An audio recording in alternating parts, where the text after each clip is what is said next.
vídeo no canal! Eita! Promessa é dívida, não? Sim, promessa é dívida. Eu prometi, eu estou cumprindo o que eu falei que eu ia colocar. Então assista, não esqueça de se inscrever se você ainda não é inscrito. Deixe o teu comentário que eu estarei respondendo. Compartilhe nas redes sociais e até o próximo vídeo. Fui! Assistam aí, pessoal! Beijo! Fiquem todos com Deus!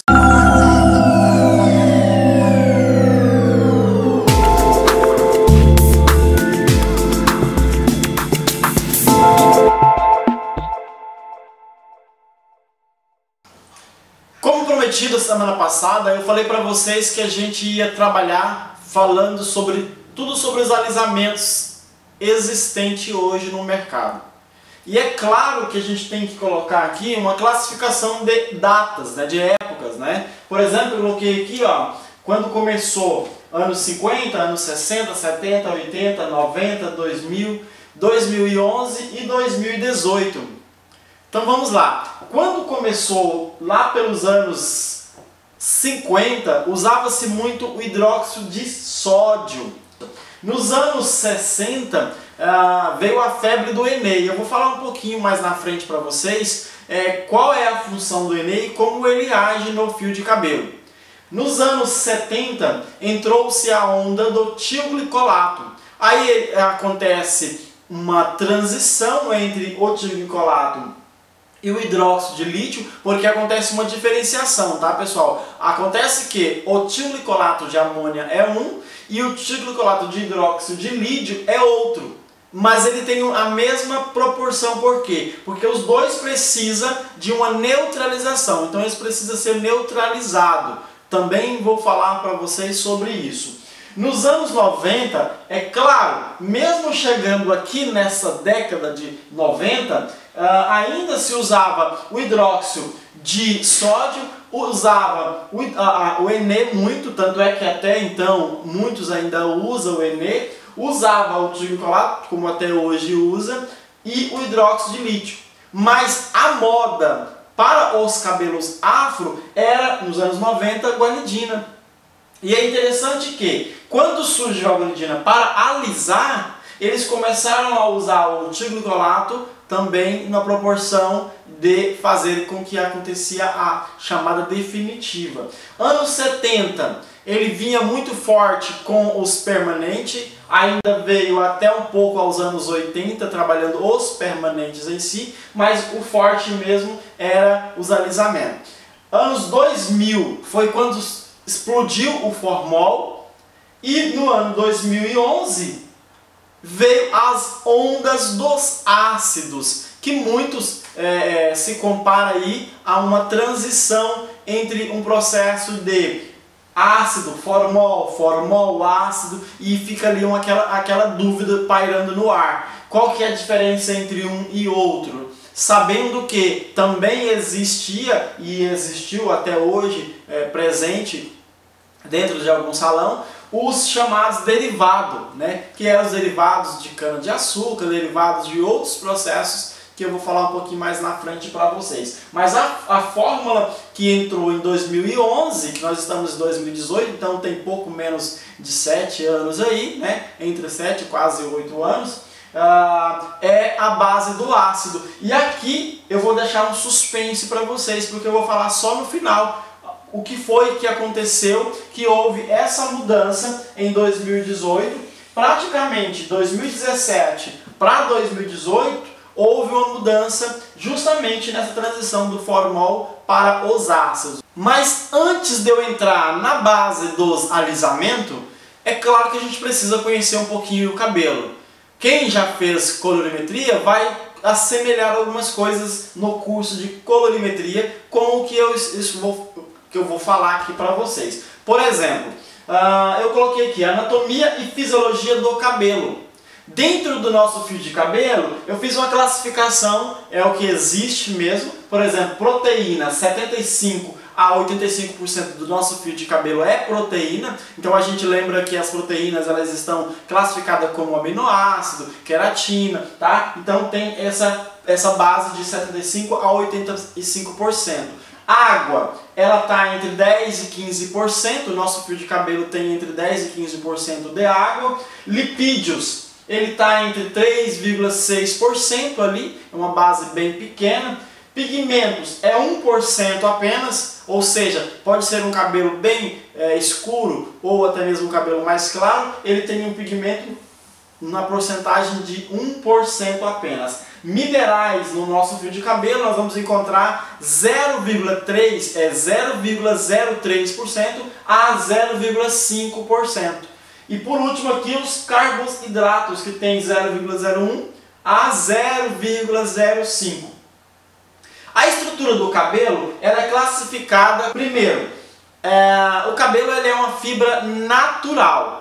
E eu vou falar tudo sobre essa fibra natural e o que compõe ele. Além da composição do fio ser considerada uma fibra natural, nós encontramos nele uma elasticidade natural que seja comum a um fio de cabelo. Ela não pode ser tão emborrachada e nem rígido quanto de repente ali muitos cabelos estão quando estão danificados, ok? Encontramos também uma resistência muito grande. O fio de cabelo ele é considerado uma fibra resistente.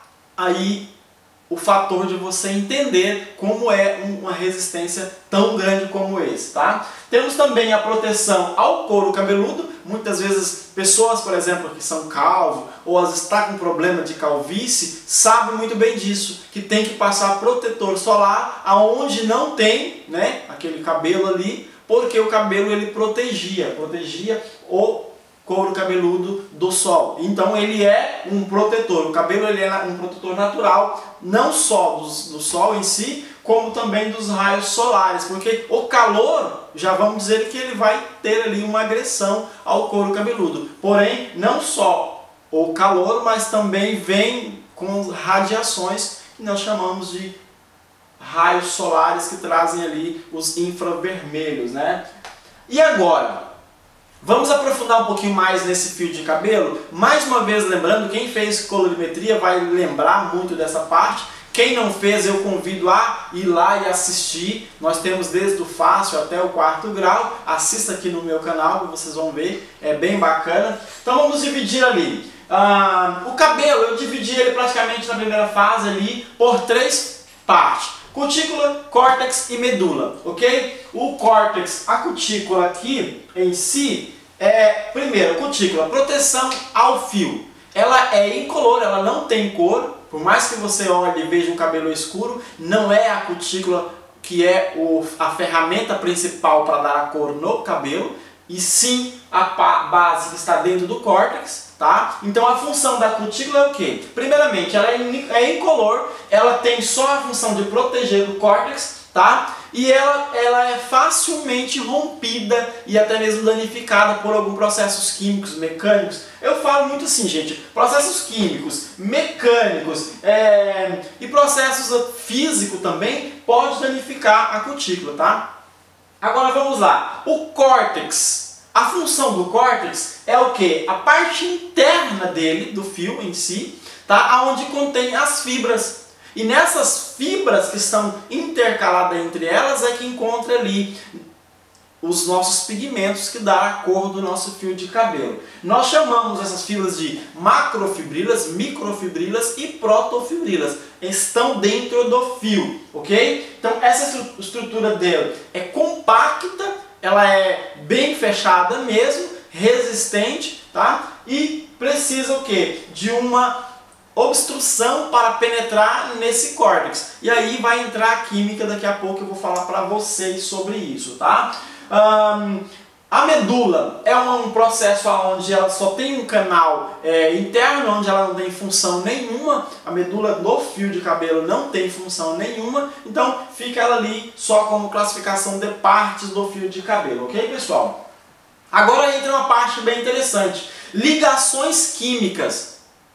Essas ligações químicas é que vai fazer a diferença, tá, na hora de você usar um produto para alisar esse cabelo. Por exemplo, eu coloquei ligações ou pontes, porque vocês vão verificar que em alguns momentos vão falar ligações, vão falar pontes. ponte de hidrogênio, ligações de hidrogênio, ponte de salinas ou ligações de salina, ponte de disulfeto ou ligações de sulfeto. E aí, para vocês dificultar um pouquinho, mas só para vocês entenderem, o próprio disulfeto, ele também é chamado de enxofre. Olha que interessante. Então, se você falar ponte de enxofre, tá certo? Ponte de disulfeto também tá certo, tá bom? Então, se você entender que é ligações de disulfeto ou ligações de enxofre, tá certo?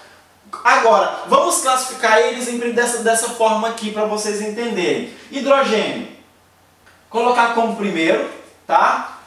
As salinas, vamos colocar ela aqui em segunda para vocês entenderem bem o que eu quero falar daqui a pouco. E o disulfeto, vamos colocar ela em terceiro lugar. Agora que você já sabe sobre o fio de cabelo, você já aprendeu um pouquinho, eu quero colocar mais a fundo o que nós falamos no início. Lembra que eu classifiquei, por exemplo, por data, por década, né? E a gente entende que houve uma transição das décadas onde iam mais forte algum produto. O produto Ené, por exemplo, a classificação dele é uma classificação forte. Por quê? Porque ele tem muita influência em coloração. Porque ele é um produto que tem uma cor, vamos dizer assim, escura e tem um pigmento e tem facilidade em tingir o cabelo. Porém, o Ené, ele contém dentro dele chumbo, que pode sim ser incompatível com alguns produtos químicos. Então, por exemplo, se você fizer, a tua cliente fizer Ené no cabelo e ela fizer uma descoloração, você vai correr um grande risco de danificar esse cabelo. Mas eu vou deixar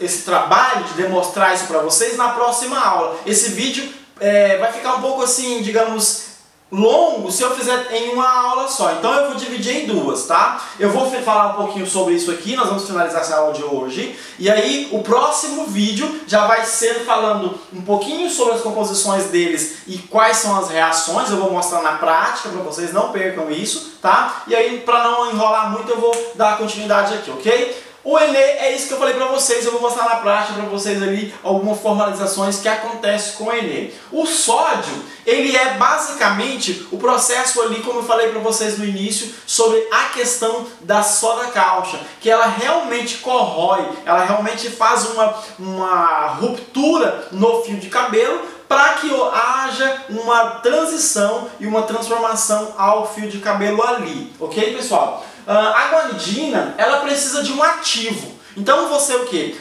Tem a massa e um ativo que faz as duas criar uma composição, uma combustão, e aí no fio de cabelo eles conseguem desligar as pontes de enxofre que eu falei, que são chamadas de disulfeto, ou pontes, tá?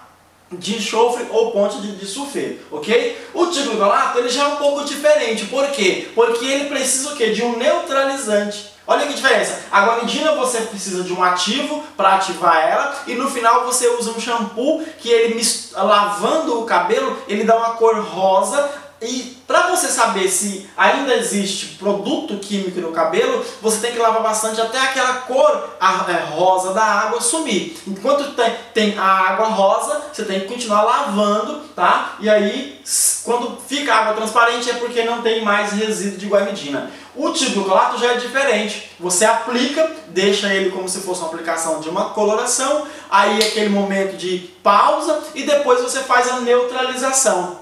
O formol, a gente sabe que precisa do quê? Do nosso shampoo anti-resíduo, que ele vai com abertura de cutícula e para isso ele precisa de ser um produto que faz a alcalinidade dele subir. Então assim, eu preciso ter, por exemplo, um shampoo que tenha pelo menos uma composição dele no pH 7 mínimo, tá? Então é um pH 7.0 acima que ele consegue abrir a cutícula do fio. E aí, quando vem do formol para os ácidos, a gente entende que os ácidos, houve uma transição, que era o formol, a base dele era uma base mais densa, né? Vamos entender que existem classificações. Então, quando você trabalha essas três composições, aí você entende que o formol ele está em qual composição? Composição líquida. Tá? A composição líquida dele, ele não foi transformado em sólida, mas foi transformado em estado gasoso. Muitos ácidos que era o próprio formol, ou até mesmo muitos ácidos, através dele ser um processo gasoso, ele vai transformar em formaldeído. Por isso que muitos produtos, através de uma temperatura altíssima, ele acaba se transformando em formaldeído. Eu vou deixar para vocês aqui alguns nomes que é realmente ácidos transformado em estado gasoso, com a temperatura altíssima, ele passa a ser o formaldeído. Por exemplo, o glioxílico, o metanal, o óxido de metileno, o oximetileno, tá? O metilaldeíde, não é laudeído, é laudeíde, o oximetane, o formaline, o aldeído fórmico, metilene, glicol. Esses são um dos que transforma, ele está em estado gasoso, transforma em formaldeído. Agora, eu separei aqui carbocisteína, é o que nós vamos falar na próxima aula. Você assistiu essa aula e não entendeu muito? Faz o seguinte, assiste a próxima até o final, como você assistiu essa, e volta aqui e assiste de novo, que aí você vai entender, ok? Então é uma dica que eu vou dar para vocês. Como existem nomes meio complicado, é interessante que você assista a próxima. O próximo vídeo vai estar aqui embaixo a classificação, dizendo 1 e 2, 1 esse e 2 o próximo. E quando você assistir o outro, você teve dúvidas sobre esse, volta e assiste. Aí você vai abrir bem a mente sobre o que eu estou falando. Mas só para dar um respaldo legal aqui, nós vamos falar um pouquinho sobre a carbocisteína, que é os únicos ácidos, né, que ele não é transformado em formaldeído. E vou falar para vocês também sobre o que a Anvisa fala a respeito desses produtos que alisam o cabelo e a respeito dos processos dos cosméticos. Tá bom, pessoal? Então não perca o próximo vídeo, que eu tenho certeza que vai somar muito na vida de vocês, e prometido, eu vou falar exatamente sobre o produto que eu uso, tá? Então não perca o próximo vídeo. Chama o pessoal, já compartilha. Você que ainda não é inscrito neste canal, já se inscreve e eu aguardo você no próximo vídeo. Um beijo, pessoal, fiquem todos com Deus e até o próximo vídeo.